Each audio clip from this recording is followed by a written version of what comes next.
mais qu'est-ce qui se passe? Mais non! Pourquoi? Je vous propose un truc. Pour réconcilier tout le monde, on va en salle, on va à la journée sans cartable. D'accord? Oui. Allez, c'est parti, on y va!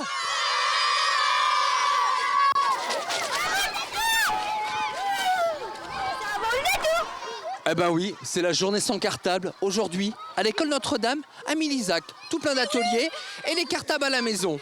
Et le mien aussi d'ailleurs. T'es en train de faire quoi? Des fleurs. Vous faites de l'art floral à l'école maintenant? Oui. C'est nouveau? Oui. Bon, tu vas en rajouter d'autres ou pas? Ah oui. D'accord. On rajoute toutes les blanches. Il manque un peu. Et c'est qui s'occupe de vous là? Comment elle s'appelle la dame? Sylvie. Prof d'art floral alors aujourd'hui? Ouais, voilà, c'est ça, oui. Je suis embauchée, Et la fleur, vous voulez pas d'autre? Le coup de main d'une ancienne maman. voilà, c'est ça. Et vos cartables, ils sont où? À la maison. Il n'y a pas de cartable? Bah oui, on a que notre pique-nique. Mais vous m'avez pas dit qu'il fallait que je prévoie mon pique-nique? Bah oui, bah. Il va falloir demander à Pierre. Bon, on va partager. Non. Bah, il y aura qu'à demander au cuisinier. Ah bah oui, il y a un cuisinier. Ah bah s'il y a un cuisinier, ça va, on est sauvés alors. Hein. Bah, s'il y a un cuisinier, pourquoi t'as préparé ton pique-nique? Parce que c'est la journée sans cartable. Ah bah c'est pour ça que vous avez pas de cartable. Bah oui. Mais vous êtes quand même à l'école? Bah oui. Donc c'est la journée sans cartable à l'école. Comment tu t'appelles? Ilan. D'accord, Ilan. Moi c'est Michel. Michel? Oui, ça existe comme prénom, oui, Ilan, ça existe comme prénom. C'est un poteau ciseau. Encore pas On va la couper. Elle est un petit peu longue. Je suis embêté. Il y a mes genoux qui passent pas dessous la table. J'arrive pas. Les tiens, ils passent? À côté de la roue. Pas trop. Pas trop, pas trop non plus, ça va. Tu me tiens le micro? Comme ça, et tu pousses droit maintenant. Tout droit. Comme ça. Super. Vous avez Là où il y a les feux. Là. Et est-ce que vous les ramenez à la maison après ou pas? Oui. Ah, c'est vos mamans qui vont être contentes. Ouais, t'aimes bien alors la journée sans cartable? Oh, c'est trop cool. Je préfère faire la journée sans cartable au lieu de travailler. C'est mieux. C'est mieux, hein? Non mais allô, quoi. Mais c'est quand même bien aussi de travailler parce que travailler, c'est pour apprendre des choses. On va faire des crêpes, mais Des gâteaux, des crêpes? On va faire des crêpes, mais c'est pas nous qui vont les manger, c'est les autres. C'est pas normal. Comment ça? Hein? Ah bah oui, elle peut rigoler derrière, oui.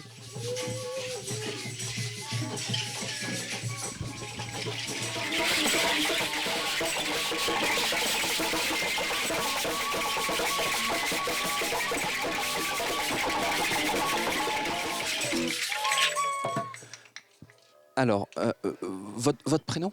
Philippe. Philippe, il va falloir m'expliquer un truc. Les enfants...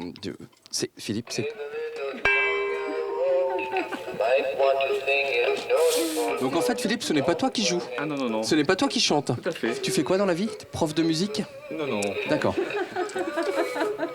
À quoi, dis-moi, sert cet objet? Là, je comprends pas, là. Il s'arrête jamais, en plus. Attends, tac, tac. Non. D'accord, non, il veut pas. Dis-moi à quoi ça sert, du coup? Ah, le poisson, en fait, me sert à déclencher les sons des enfants. D'accord. C'est lui, en fait, le chef d'orchestre. Voilà, tout simplement. Est-ce que vous avez découvert des instruments aujourd'hui? Oui. Beaucoup de nouveaux instruments. Qu'est-ce que vous ne connaissiez pas comme instrument? La mandoline. Ouais. Je sais pas. C'est pas celui-là. Et comment il s'appelle, celui-là? Ah, c'est pas marqué dessus? Bah non. Ah, t'as l'air embêté, là. C'est pas marqué dessus. Et si tu sais pas à qui tu demandes? Philippe. À Philippe? Demande à Philippe, alors. Philippe, c'est quoi le nom de cet Castagnettes. instrument? Les castagnettes. Bon, alors, cette journée sans cartable, ça vous plaît? Ouais. On fait ça tous les ans, donc on a un peu l'habitude maintenant. C'est pas assez une fois par an, il paraît. Ouais, c'est pas assez. Moi, j'ai entendu dire que vous voulez laisser vos cartables tous les jours à la maison. Oh non, quand même pas tous les jours, parce que aussi faut apprendre. Bon, et ce qu'on vient d'entendre, là, il y a quelques instants, il y a une sonnerie, là, c'était quoi, ça? Ah, ça c'est la récréation. Oula, mais on est en retard. Bah, je vous laisse avec Philippe, hein, finir avec Philippe, et puis moi je vais en récréation. Parce que... C'est pas grave. Ah, c'est pas grave. Parce que c'est une journée sans cartable, donc du coup on a... Donc c'est un peu toute la journée en récréation finalement. On est tous des anciens de l'école, là. D'accord. Des responsables d'associations. Alors nous, ici, sur notre table, là, nous sommes venus pour faire danser les enfants, leur apprendre le country. Il y en a d'autres, là, c'est pour apprendre le jardinage. D'autres, c'est la peinture. Qu'est-ce qu'il y a encore? Il y a plein de choses, quoi. Toute la journée, il y a des activités comme ça. Plus de dextérité dans le tour de poignet. Oui, ben j'essaie. Ah ben, je perturbe en fait. Oui, C'est ça. Moi, depuis le temps que je fais des savales et des tours, j'ai appris à faire de la crêpe. c'est vrai. Bon, on va essayer alors. Il y a plein de bénévoles qui s'en souviennent. Je vais tenir le micro. Mais aujourd'hui, j'ai pas le temps. Toi, t'es dans quel groupe moi, Il n'y a pas Michel, mais il y a marqué Louis. Je vais le mettre là. Vous allez faire quoi, vous? Je vais faire des bouquets de fleurs. Des bouquets de fleurs? Ah, moi j'ai déjà été faire des bouquets de fleurs. Moi, je vais faire des bouquets de fleurs. Et moi je vais faire de la poterie maintenant. À tout à l'heure. À tout à l'heure. Ça, c'est un poisson que j'ai fabriqué. Ok, c'est pour le plaisir et c'est pour faire joli. Et ça, c'est en terre. Voilà. Après, ces objets-là, dans 1000 ans, ils seront toujours là. Alors, c'est pas de la pâte à modeler, en fait. Ça, c'est de l'argile, en fait. Ça s'appelle de l'argile. On dit de la terre, c'est plus simple. Aujourd'hui, on va faire un objet avec la terre. C'est OK? Eh ben, c'est parti, alors. C'est bien, vous avez bien travaillé. J'ai fini. OK, formidable. Oh bah, vous avez triché parce que c'est la mienne, hein, je sais. Non, c'est la mienne, elle est bien rouge.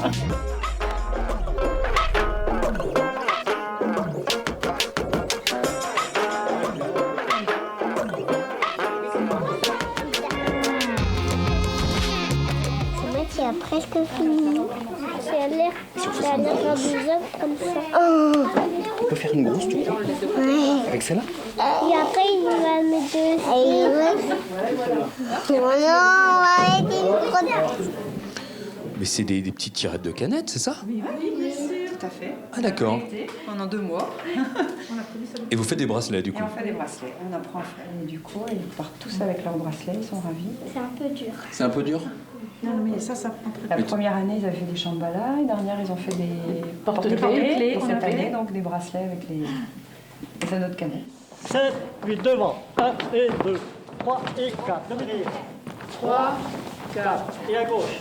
1 et 6, 7.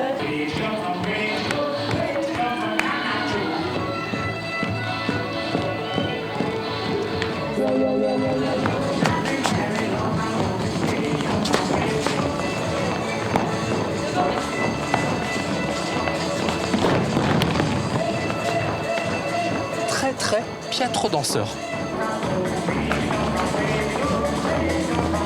Allez, je te dispense de la country. Viens avec moi, Marie-Odile. La directrice de cette école Notre-Dame. Mais c'est fabuleux cette journée sans cartable. Dis-moi, ça fait combien de temps que ça dure? Ça fait 3 ans, c'est la 3e année. Voilà, et c'est une journée sensationnelle.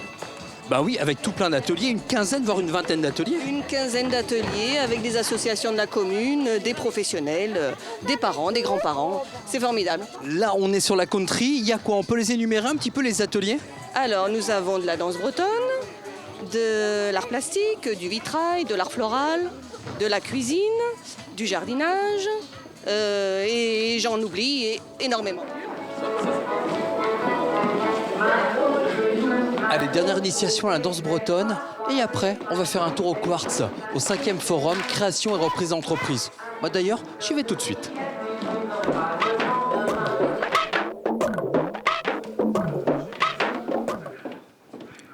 Le 5e forum création reprise d'entreprise ici au Quartz à Brest. Allez, on va découvrir, ça se passe là-haut.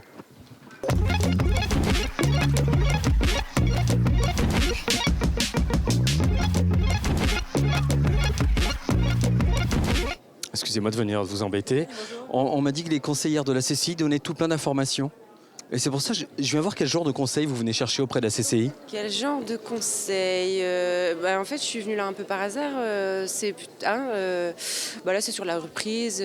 Quel projet privilégier, soit un projet de reprise d'entreprise ou alors une création de zéro, donc avec tout à faire.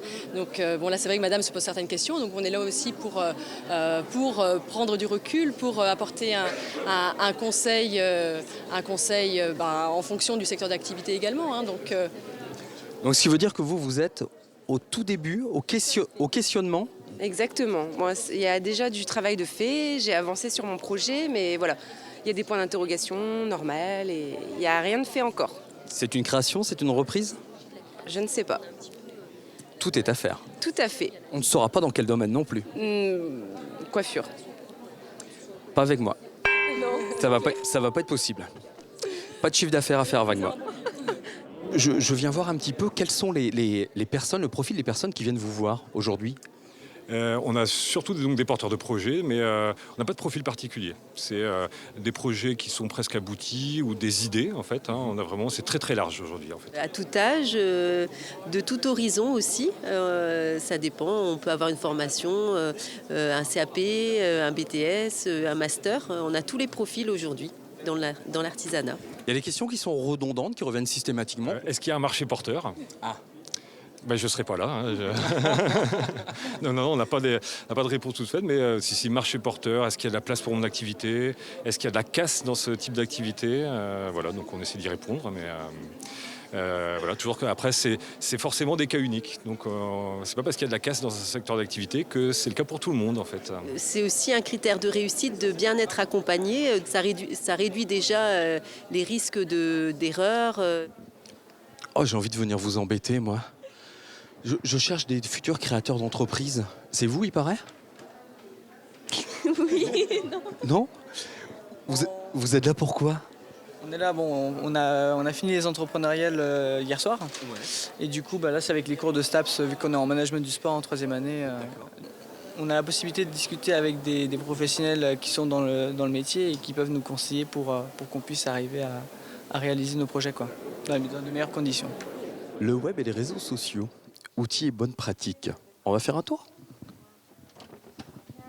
Il faut connaître ses cibles, connaître leurs besoins et leurs centres d'intérêt pour leur fournir des contenus ciblés. C'est vraiment qu'est-ce que vous avez à leur dire qui va les intéresser. C'est tellement présent aujourd'hui, il faut forcément s'y intéresser, quoi. Et du coup, si en ayant une bonne pratique, on peut ramener des clients, effectivement, c'est presque incontournable. Moi, je n'y connais absolument rien.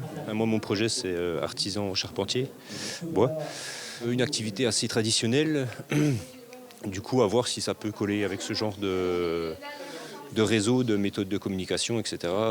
Pourquoi pas, quoi. Vous faites quoi, là? Alors là, on essaye avec nos partenaires de les faire nous rabattre des porteurs de projets qui auraient besoin de locaux, donc pour soit du bureau, de l'atelier, pour développer leur entreprise. Imaginons, je veux faire une émission de télé qui s'appellerait Ça valait le détour, que j'ai besoin d'un local pour faire le montage des émissions. Vous pouvez me trouver ce local? Alors, actuellement, on est plutôt sur une location de bureau à long terme. Donc il faudrait que vous veniez habiter sur notre territoire, localiser votre entreprise sur notre territoire. Bon, là, on est déjà bien parti. On a l'air bien parti, effectivement. Ça va du bureau de 10-15 mètres carrés à un atelier de 1500 mètres carrés. Ça évolue en fonction de la demande. 1500 mètres carrés, ça va quand même être un petit peu grand, je crois. Pour vous, oui, mais là, je parle en général, pour les porteurs de projets. Mais moi, porteurs de projets. Comment ça, je suis pas un vrai porteur de projet, moi? Hein? Non, mais alors? Bonjour, je voudrais un microcrédit. Ah venez nous voir. Voilà, c'est pour ça que je m'assois. Hein. Oui. Hein, je viens voir qui vous êtes. Alors en fait, on est de l'association ADI et en fait, nous, notre mission, c'est de soutenir donc, les porteurs de projets qui souhaitent se lancer et concrétiser leur envie de projet de création, mais qui peuvent être bloqués sur le volet financement, notamment. Ça peut arriver souvent, ça. Ça peut malheureusement arriver. Ouais. Alors chez vous, c'est quoi? C'est des petits crédits, donc microcrédits, des petits crédits? Alors nous, on va être effectivement sur des micro-entreprises, beaucoup des auto-entrepreneurs, avec des financements moyens de 4 000 à 5 000 euros. On peut monter jusqu'à 10 000 à 15 000 euros au grand maximum. On se rend compte qu'il y a beaucoup de personnes, en tout cas, qui ont envie de se lancer. Donc ça, c'est super, parce qu'il y a beaucoup d'initiatives. Donc on a rencontré effectivement beaucoup de monde aujourd'hui. Au niveau, pour vous donner une idée, l'ADI soutient sur le Finistère 150 à 200 personnes par an. Nous, on reçoit en tout cas chaque personne, on étudie avec elle son projet, ses besoins. Et puis, dans la mesure où on peut lui donner une réponse, on lui donne, en tout cas, on la soutient. Dans tous les cas, on donne toujours une réponse la plus adaptée possible dans tous les projets. Bon, et en tout cas, là, à côté de nous, ça travaille dur. Ah, c'est la preuve que ça bosse. Bonjour. Bonjour. Vous venez sur mon territoire? Oui, exactement. Oui. Eco & Co sur le territoire de Saint-Valais-le-Détour. Tout à fait, ouais. D'accord. Oui, sur le salon de la reprise et la création d'entreprise, donc pour l'économie locale, c'est quand même pas mal. Vous voulez pas reprendre Saint-Valais-le-Détour quand même? Non, ça vous le faites très bien, donc j'aurais pas grand-chose à faire là-dedans. Là. Ok. Je vous laisse un Eco & Co. Non, non, ça va aller. Ça va aller. Bonne journée, Monsieur Boucher. Merci. Quand on crée une entreprise, il y a tout à faire, tout à faire. Et même si le gouvernement est en train de simplifier les choses pour les créations d'entreprises, aujourd'hui, il y a du juridique, il y a du financier, il y a du commercial, il y a l'administratif. Et là, aujourd'hui, il y a 50 stands pour expliquer à ceux qui veulent démarrer ou à ceux qui veulent transmettre tout ce qu'ils peuvent, tout ce qu'ils doivent faire. Et d'ailleurs, c'est la 5e édition. Co-organisée, il me semble. Co-organisée avec Brest Métropole et avec la Chambre des métiers et de l'artisanat. Alors des chiffres justement sur la région brestoise. En 2014, on a eu 1200 créations d'entreprises sur le territoire, dont pratiquement la moitié en auto-entrepreneur. Allez, entre vous et moi, si vous aviez un petit conseil à donner à un créateur, repreneur d'entreprise, ça serait lequel? Il faut avoir la pêche, hein. Il faut être très motivé. Il y a tellement d'écueils quand on crée une entreprise qu'on peut partir en courant avant d'avoir commencé. Pour créer une entreprise, il faut quand même quelques sous. Et on n'en a pas tous des sous, donc il faut les emprunter quand on n'en a pas. Et ça veut dire qu'il faut parfois hypothéquer des biens personnels. Et un chef d'entreprise qui réussit, non seulement on ne doit pas en avoir honte, mais on doit le prendre comme exemple en France. Excusez-moi, il est joli le logo, il est tout neuf, non? Le logo, le Brest Life? Oui. Oui. Il est magnifique. Avec une belle vue en plus là derrière. La photo est superbe. Hein. Elle est belle. Ah, la photo est superbe. Je sais pas qui est le photographe, mais la photo est superbe. Bon, mais malheureusement, nous on s'en va. On va faire un tour à Guingamp maintenant. À Guingamp? On va voir des camélias. non. Vous venez avec nous? Allez, on y va.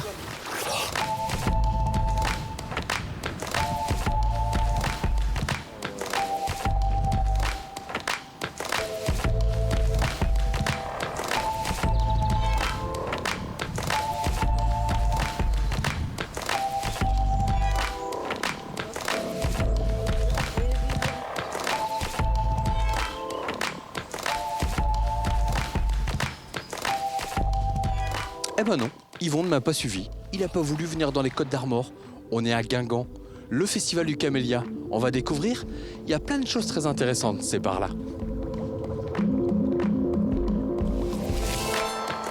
Le camélia, puisqu'on est sur un festival du camélia, c'est une fleur, c'est une plante qui vous plaît énormément? Ah oui, énormément, oui. C'est très beau. Puis il y a différentes variétés, c'est vraiment magnifique. Hein. Puis des variétés qu'on n'avait pas vues jusque-là, enfin des couleurs notamment. D'accord. Puis bon, c'est très diversifié, quoi. Ça vous donne envie de changer un petit peu votre jardin? Oui, mais il faut trouver de la place. Ah, pourquoi il y a un manque de place? Il y a déjà tellement de choses que... Il y a déjà pas mal dedans, et puis, bon, ça prend de la place, c'est clair. Alors, il faudrait déterrer certaines choses pour mettre des camélias, mettre plus de camélias, quoi. Bon, vous faites appel à monsieur, il s'occupera de ça. Oui, oh là, alors là, c'est pas gagné. C'est madame au jardin. Oui, tout à fait. Je vous vois en train de regarder je sais pas comment ça s'appelle d'ailleurs. Là, bon, nous sommes sur notre petit stand hein, consacré à l'osier. Je montre un petit peu tout ce que l'on peut faire avec l'osier, enfin une partie de ce que l'on peut faire avec l'osier. Voilà. Et j'ai fait une petite jardinière pour montrer ce que l'on peut faire avec des matériaux récupérés. Puis on arrive à faire quelque chose de sympa. On ne fait pas que des paniers. Exactement. De nos jours, la vannerie, c'est diversifié. Et puis l'osier, c'est surtout à l'extérieur. Et ça aussi, c'est vous? Alors ça, c'est moi. Là, j'ai fait un petit peu de maçonnerie avec des brins d'osier. J'ai coupé des petits brins d'osier. Puis je les ai posés comme ça, à plat. Et puis j'ai monté mon petit mur en osier. Alors juste à titre d'info, il faut quand même 60 kg d'osier pour tresser, enfin pour maçonner un mètre carré d'osier. Ah, c'est pas rien. C'est pas rien.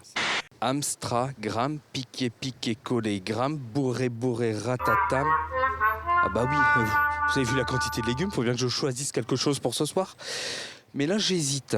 Il y en a vraiment. Des fruits et des légumes. Vous voulez manger quoi, vous, ce soir? C'est de la binge en plus? Ouais, mais je préfère la fin de siècle. Ou luto encore. Bon, et surtout, n'oubliez pas Non. des camélias pour décorer la table. Ah, certainement, ça Des c'est camélias. impératif. Impératif. Tout à fait. Et pour le menu alors, on fait quoi? Je vous ai dit quelques pommes de terre avec du lait ribot, c'est très bon. Hein. Et du lard bien attaché dans le fond de la gamelle, là c'est excellent. Bon. Vous connaissez? Pommes de terre, lait ribot, lard. Ce soir, c'est monsieur qui cuisine. Oui, oui, pas de problème. On mange où? À Louannec. Eh ben c'est parti, on y va. Donc c'est 3 ESAT qui ont travaillé sur ce projet-là. Voilà, et 3 ESAT qui ont fait ça parce qu'ils ont voulu montrer aux gens qu'on peut toujours montrer les choses qui sont de valeur. Plurivo, c'est un autre sciaté qui a conçu leurs légumes. Ça fait 1 an que ça s'est ouvert. Ce sont des gens aussi qui sont super géniaux. C'est leur production alors. Voilà, bio. Il faut quand même vous dire que les sciatés, ça part de rien. Mais si on croit dans quelque chose, on peut toujours réussir. Laurent Voulzy, quand il parle du pouvoir des fleurs, à chaque fois quand il parle de ça dans ses concerts, il a raison. Souvent, c'est souvent ce qu'il dit qui est vrai. Le pouvoir des fleurs, il y a toujours quelque chose dans une fleur qui est positive. Et si les gens en prennent à écouter, on peut faire souvent beaucoup. Vous savez pourquoi je vous dis ça? Parce que c'est vrai. C'était nos divisions, nos soldats, pour changer tout ça. Vous savez, Jacques, que c'est la première fois qu'on vient dans les Côtes d'Armor avec l'émission. Oh. Et c'est chez vous. Eh ben, donc quel honneur. Ah, je suis ravi. Et quel magnifique événement. Ça fait combien de temps que ça dure? Alors, le premier festival a eu lieu en 1996. Et arrivé à 2000, on s'est dit on va quand même fêter le passage à l'autre siècle. Et depuis, c'est tous les 5 ans. Quoi. On est à Guingamp, mais il y a l'implication de plein d'autres villes voisines et voire d'un petit peu plus loin. Nous, on connaît bien les gens qui travaillent dans les services techniques et qui font des camélias, entre autres. Et on s'est dit ce serait pas mal d'impliquer justement les villes. Et dans le programme de l'association Camélia les premières années, on a conseillé les villes, on leur a offert des camélias. Petit à petit, ça a fait une équipe, je te sens, soudée autour de cette idée-là. Alors justement, d'où vient personnellement votre engouement pour le camélia? Alors c'est assez bizarre, parce qu'en 1996, le président de 96, M. Fanche-Lemoyle, qui est obtenteur de variétés, qui a un jardin classé remarquable au niveau international, à cette époque-là, il m'a vu, il m'a dit « Tiens, toi qui t'occupes d'un club philatélique, tu ne peux pas nous faire une exposition sur le camélia ?» Je dis « Pourquoi pas ?» Et puis j'ai trouvé que l'ambiance était tellement sympa qu'en 1996, j'ai adhéré à l'association et pour 2000, j'en étais le président. Donc, et depuis, je gère les 4 festivals qui se sont passés. Quoi. Oh, elle était terrible cette sieste.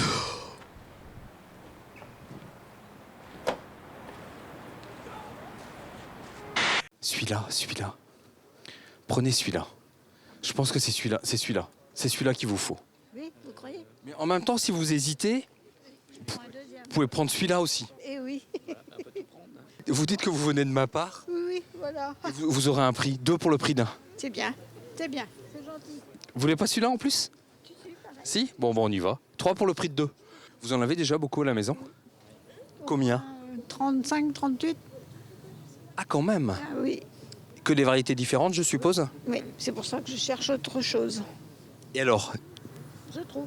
vous trouvez, c'est quoi qui est primordial pour vous? La couleur? Oui. Et la forme de la fleur? Ah oui aussi. Il y a d'abord une collection variétale à l'entrée, dans ce qu'on appelle l'espace Mitterrand.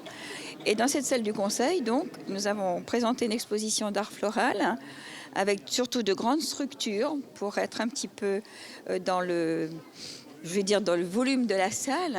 C'est qui a réalisé ces compositions? Les ateliers d'art floral et coachés par Madame Janine Royer, qui est notre formatrice pour la région et qui a accepté de nous prêter d'ailleurs ces grandes sculptures, ces grandes structures, on va dire, pour que on le garnisse et que l'on embellisse cette salle, cet espace du conseil. Rapprochez, voilà.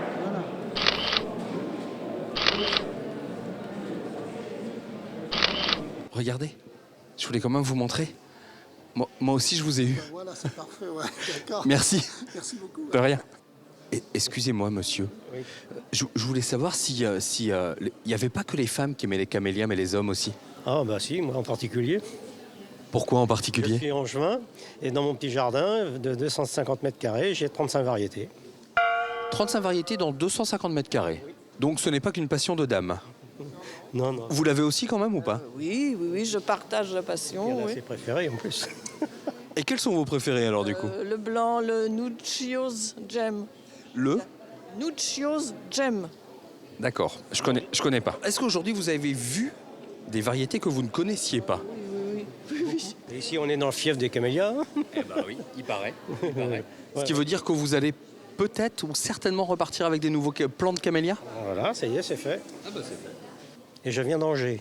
Spécialement Spécialement. pour le festival du camélia. Tout à fait. Voilà. Eh ben bienvenue à Guingamp. D'accord, merci. Mais a priori, c'est pas la première fois. Non, c'est la deuxième fois. C'était pas une belle balade, ça? Sur ce 5e festival du camélia qui vous donne rendez-vous dans 5 ans, c'est-à-dire en 2020. Et nous, on se donne rendez-vous la semaine prochaine pour de nouvelles aventures. Et en attendant, il y a le Facebook de l'émission et la chaîne YouTube de Sa Vallée des Tours. Allez, bonne semaine.